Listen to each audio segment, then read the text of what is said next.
नमस्कार जय जगन्नाथ मो चैनल को आपण मानक बहुत बहुत स्वागत। आज आम बनैबा दुकान मूली मोतीचूर लड्डू घरे।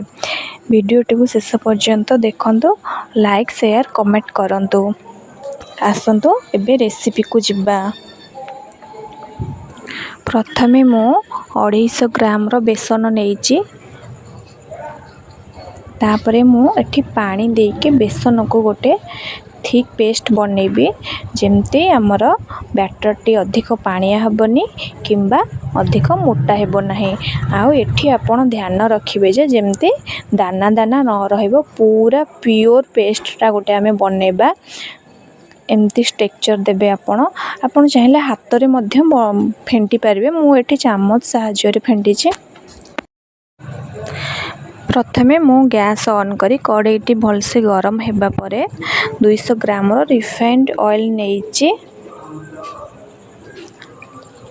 तापरे एमती चामच सहाय्य रे जो बैटर टी मु प्रस्तुत करिथिली से बैटर को मु गरम तेल रे फ्राई करूची। पूरा हाई फ्लेम रे आमे को फ्राई करबा 2 रु 3 मिनिट पर्यंत।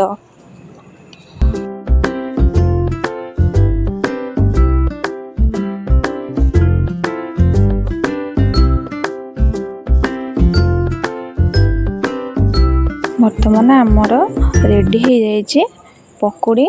आमे याको ठंडा हेबा पर्यंत छाड़ी देबा। ठंडा हेबा परे उटे ग्राइंडिंग जार रे सबको देकी आपण देखिबे, जदी टिके भी साइज बड़ होइथिबो तो आपण हाथ रे को छिंडे पारिबे। एमती आमे पेस्ट करबा जेमते टिके दरदरा रहिबो, बेसी फाइन करिवे नाही, दरदरा रखिबे। तापरे एठी मु गोटे कड़ाई रे चीनी नेइची गोटे बाउल चीनी रे मु 1/4 बाउल नेइची पानी।